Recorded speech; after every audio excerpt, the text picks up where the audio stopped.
கேரள மாநிலம் பத்தனம்திட்டா மாவட்டத்தில் ஐயப்ப பக்தர்களை ஏற்றிச் சென்ற மினி பேருந்து கட்டுப்பாட்டை இழந்து கார்கள் மற்றும் மற்றொரு பேருந்தின் மீது மோதி விபத்துக்குள்ளான சிசிடிவி காட்சிகள் வெளியாகி இருக்கின்றன. விவரங்களோடு செய்தியாளர் சதாம் இணைந்திருக்கிறார். சதாம், முழுமையான விவரங்களை வழங்கலாம். வணக்கம். அதாவது பத்தனம்திட்டா மாவட்டத்தில் ஐயப்ப பக்தர்கள் ஏற்றி சென்று கொண்டிருந்த அந்த மினி பேருந்து கட்டுப்பாட்டை இழந்து மற்றொரு பேருந்து மற்றும் அதே போல கார்கள் மீது மோதி விபத்துக்குள்ளான சிசிடிவி காட்சிகள் தற்போது நாம் பார்த்து கொண்டிருக்கிறோம். இந்த விபத்தில் 10 பேர் காயமடைந்துள்ளனர். இவங்களுக்கு போலீசார் விசாரணை மேற்கொண்டு வருகின்றனர். அதே போல மகரவிளக்கு மண்டல பூஜைக்கு தற்போது சபரிமலை நடை திறக்கப்பட்டுள்ளது.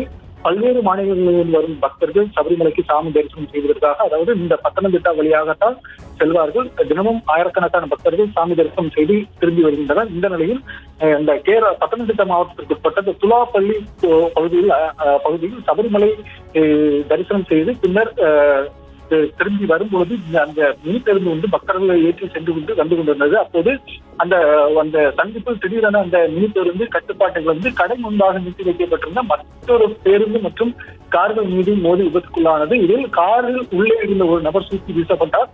இந்த நிலையில் மற்றும் மேலும் ஐயப்ப பக்தர்கள் உட்பட 10 பேர் காயமடைந்த நிலையில் அருகே உள்ளவர்கள் உடனடியாக மருத்துவமனையில் அவர்களை மீட்டு மருத்துவமனையில் அனுமதித்துள்ளனர். இந்த சம்பவத்தில் சிசிடிவி காட்சிகள் தற்போது வெளியாகியுள்ளது. இந்த காட்சிகளை அடிப்படையாக வைத்து தற்போது போலீசார் விசாரணை மேற்கொண்டு வருகின்றனர். இந்த விபத்தானது பெரும் பரபரப்பை ஏற்படுத்தியுள்ளது. விவரங்களுக்கு நன்றி சதா.